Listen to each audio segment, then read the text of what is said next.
I'm proposing that the way to measure economic development is not in terms of GDP per capita, but rather in terms of the degree to which a country has equalized opportunities for the acquisition of income among its citizens, and also the level of income of the most disadvantaged groups.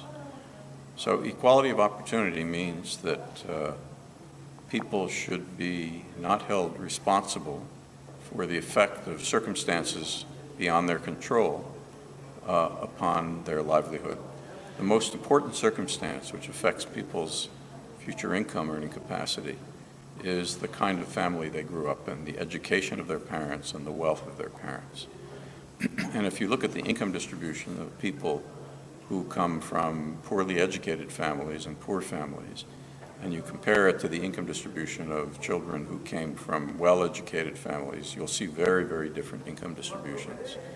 And those reflect different opportunities. So I view that the income distribution, which characterizes a group of people,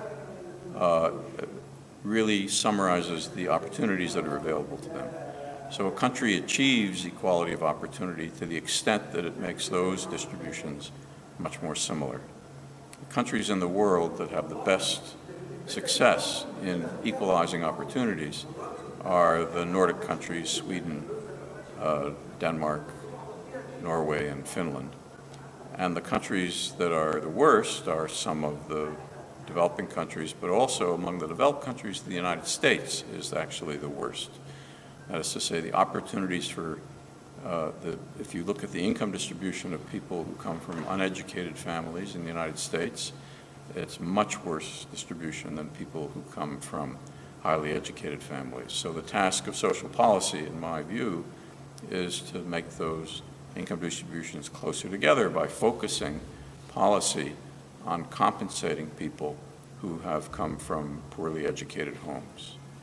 So this means, among other things, focusing on early childhood education, on primary school education in developing countries, on the education of girls in developing countries, on providing universal health service, especially for the poor, to improve infant mortality or to decrease infant mortality, on clean water supplies, generally speaking on those things which are very important for the poor and less important for the rich because they already have access to those things.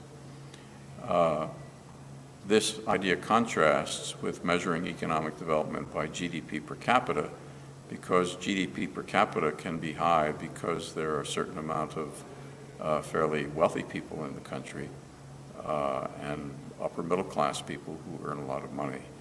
If you look, for instance, at two developing countries, the United States and Sweden, GDP per capita is higher in the United States than in Sweden, but the distribution of income of the most disadvantaged people in the United States is worse than the distribution of income of the most disadvantaged people in Sweden. So I would say Sweden's a more developed country than the United States.